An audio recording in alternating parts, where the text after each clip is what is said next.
నా ప్రియమైన తోటి విద్యార్థులందరికీ శుభోదయం. ఈరోజు మనం జరుపుకుంటున్నది బాలల దినోత్సవం. ఇది ప్రతి సంవత్సరం నవంబర్ 14న మన భారతదేశ మొదటి ప్రధాని పిల్లల పట్ల ఎంతో ప్రేమను చూపిన వారు పండిత్ జవహర్లాల్ నెహ్రూ గారి జన్మదినం సందర్భంగా జరుపుకుంటున్నాము. ఆయనకు పిల్లలంటే ఎంతో ఇష్టం.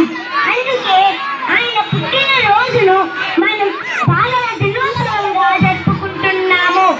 ఇది పిల్లల హక్కును, విద్య మరియు సంక్షేమం యొక్క ప్రాముఖ్యతను గుర్తు చేస్తుంది. బాల్యం అనేది ఒక అమూల్యమైన వరం. పిల్లల మనసులు స్వచ్ఛమైనది, ఆనందంతో నిండి ఉంటాయి. ఈరోజు బాలలందరికీ ఒక ప్రత్యేకమైన పండుగ. అలాగే పాఠశాలలో ఈ రోజున అనేక కార్యక్రమాలు, ఆటల పోటీలు నిర్వహిస్తారు. మనం ఈ రోజున పిల్లలందరి బాధ్యతను గుర్తించుకోవాలి.